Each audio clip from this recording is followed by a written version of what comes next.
Salam jumpa kembali Bapak Ibu dan saudara-saudara.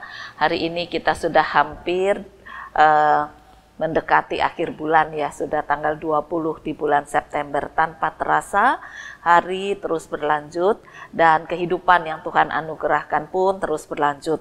Biarlah kita tetap menikmati kasih karunia Tuhan untuk hari-hari yang akan datang, dan kita menyiapkan hati diri kita untuk menjadi gereja Tuhan yang hidup. Oleh karena itu janganlah kita menjadi orang-orang yang fasik. Bacaan firman Tuhan dari Amsal pasal 21 ayat 10 sampai dengan 16. Mari kita akan berdoa. Tuhan Yesus, kami bersyukur Engkau tetap bersama dengan kami hari lepas sehari. Kehidupan ini adalah anugerah Tuhan, oleh karena itu ajarkan pada kami untuk mensyukuri dengan kehidupan yang jujur, yang tulus, yang penuh cinta kasih, dan tidak pernah menjadi orang fasik. Oleh karena itu kiranya Tuhan membekali kami dengan firman-Mu, supaya melalui firman-Mu inilah kehidupan kami semakin memuliakan Tuhan. Berkati hamba-Mu supaya dia dilayakkan, membaca memberitakan firman kehidupan. Inilah doa kami dalam nama Tuhan Yesus Kristus. Amin. Hati orang fasik mengingini kejahatan, dan ia tidak menaruh belas kasihan kepada sesamanya. Jikalau si pencemooh dihukum, orang yang tak berpengalaman menjadi bijak. Dan jikalau orang bijak diberi pengajaran, ia akan beroleh pengetahuan. Yang Maha Adil memperhatikan rumah orang fasik, dan menjerumuskan orang fasik ke dalam kecelakaan. Siapa menutup telinganya bagi jeritan orang lemah, tidak akan menerima jawaban kalau ia sendiri berseru-seru. Pemberian dengan sembunyi-sembunyi memadamkan marah, dan hadiah yang dirahasiakan meredakan kegeraman yang hebat. Melakukan keadilan adalah kesukaan bagi orang benar, tetapi menakutkan orang yang berbuat jahat. Orang yang menyimpang dari jalan akal budi akan berhenti di tempat arwah-arwah berkumpul. Bapak, Ibu, dan saudara-saudara, kata fasik itu ternyata artinya adalah orang yang menyaksikan, melihat, tetapi tidak mau melakukan dengan segala kesadarannya. Ya, jadi dia melihat sesuatu, mengerti sesuatu, diajak ngomong, ya iya ngerti, tapi dia tidak mau melakukan apa yang diajak ngomong itu. Ya, tapi dia tidak melakukan. Nah, itu kata fasik. Jadi endo, menghindar, dan dia tidak bertanggung jawab dengan apa yang dilakukan, dan dia tidak bertanggung jawab dengan apa yang dia pahami, yang dia dengarkan.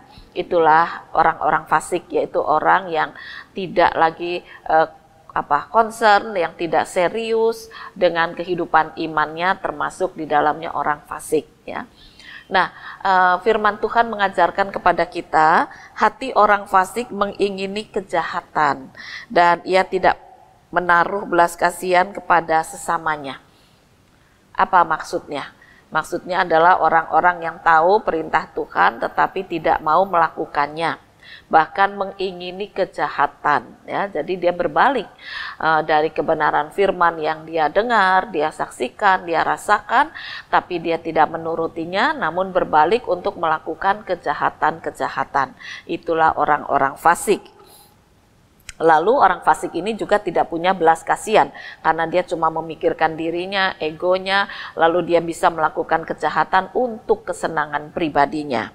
Nah, lalu dikatakan kalau pencemooh dihukum, orang yang tak berpengalaman akan semakin bijak. Jadi artinya kalau orang jahat itu dihukum, maka orang-orang yang baik, orang-orang yang taat akan firman akan semakin bijak, belajar dari kesalahan orang lain, belajar dari kesalahan dirinya untuk meningkatkan iman, menjadi lebih baik. Nah, dengan demikian kita mau belajar juga untuk kehidupan hari ini dan hari esok.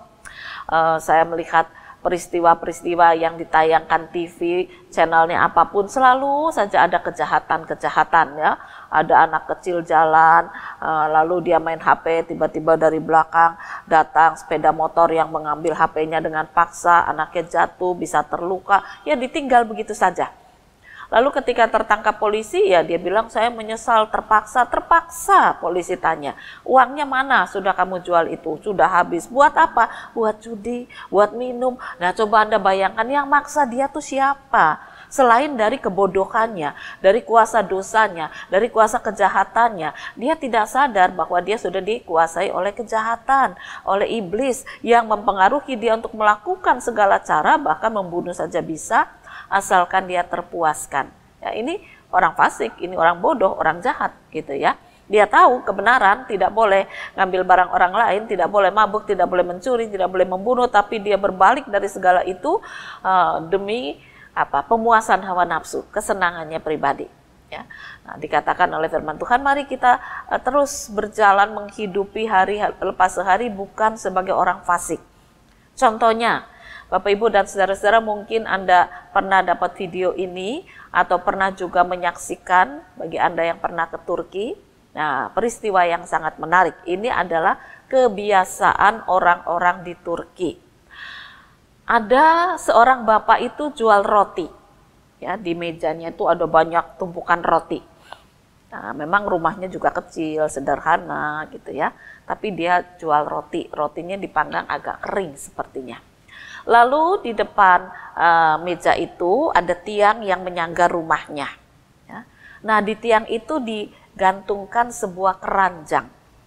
Untuk apa? Nah, ini yang menarik ya. Ketika ada tamu yang beli roti, lalu bapak itu yang beli mengatakan, saya beli 4 roti. Dimasukkan 4 roti dalam kantong, lalu bapak itu bayar. Dan ketika akan dikembalikan kembaliannya, bapak yang beli roti itu mengatakan tidak usah dikembalikan pada saya dalam bentuk uang, tapi saya beli lagi 4 roti dan masukkan dalam keranjang.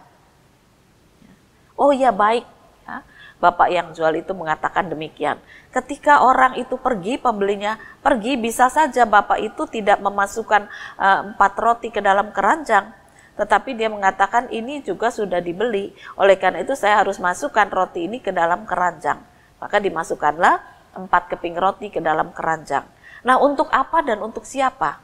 Ternyata roti yang ditaruh di dalam keranjang itu untuk orang-orang miskin yang tidak mampu membeli. Dia boleh minta kepada tukang roti itu roti yang dalam keranjang tadi secara gratis. Ya. Yang pertama kita bisa melihat ada orang penuh cinta kasih mau berbagi. Dan tidak apa-apa, kembaliannya ambil saja atau simpan untuk 4 roti bagi orang lain. Dia berbagi berkat. Yang kedua, kejujuran penjual. Penjual ini sangat jujur, bisa saja dia tidak memasukkan 4 keping roti ke dalam keranjang. Dia ambil uangnya dan dia bisa jual rotinya lagi, bahkan dia bisa mendapat keuntungan 2 kali ya, karena dia sudah dibayar tapi rotinya tidak masukkan dalam keranjang, dia bisa jual, dia bisa dapat untung lagi. Tapi bapak yang jual roti ini juga adalah orang yang jujur. Jadi 2 hal kita dapatkan, 1 orang yang berbagi berkat, 1 orang yang jujur.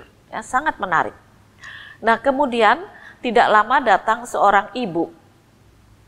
Dikatakan ibu ini tidak punya uang untuk beli roti. Dan dia datang kepada bapak itu dan mengatakan, saya tidak punya uang untuk beli roti. Oh, enggak apa-apa. Lalu bapak yang jual roti ngambil kantong, dimasukkanlah 4 potong roti atau 4 keping roti tadi ke dalam kantong. Diberikan kepada ibu yang membutuhkan.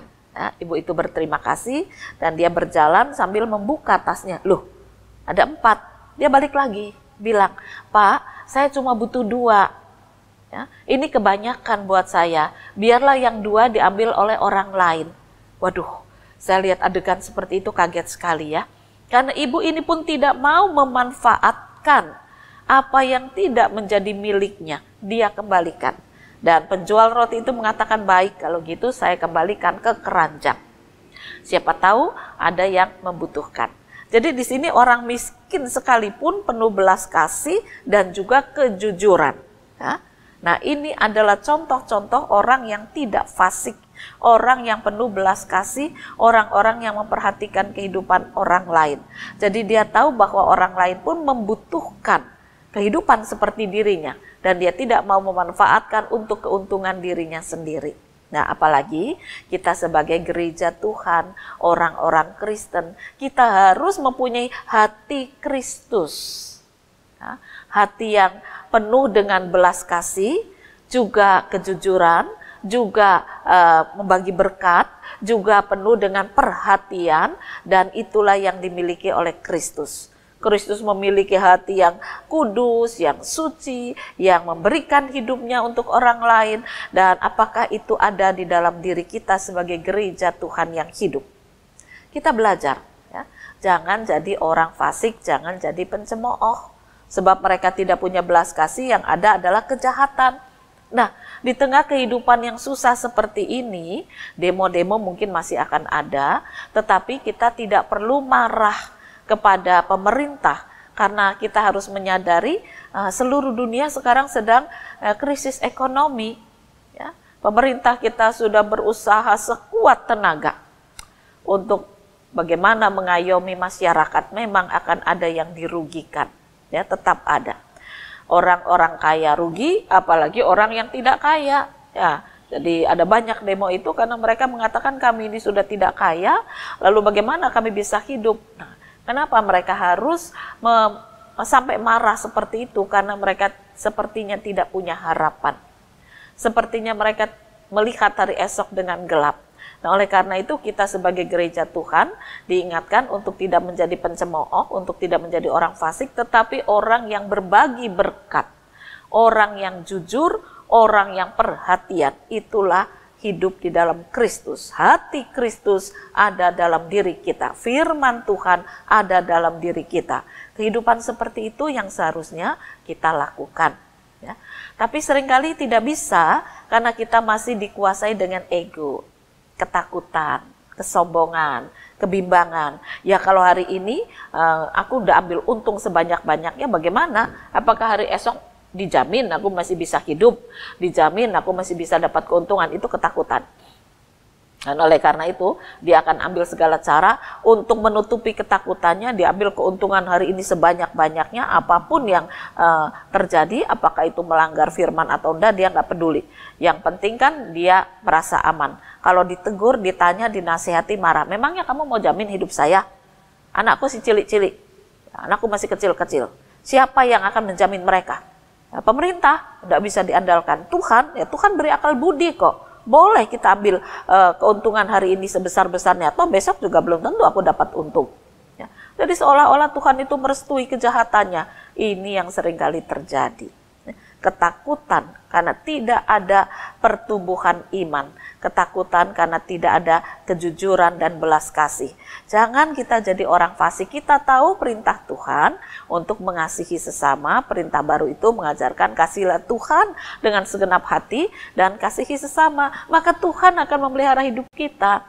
Mungkin di tengah ekonomi susah, kita tidak bisa foya-foya seperti dulu. Tapi saya juga nggak terlalu melihat ya orang-orang yang merasakan susah, yang demo-demo itu nyatanya tempat wisata ya penuh, berbis-bis itu kalau saya lewat ya hari Minggu atau hari-hari biasa. Kemarin saja ketika saya jalan pagi itu ada 2 bis wisata, ya mereka mau wisata.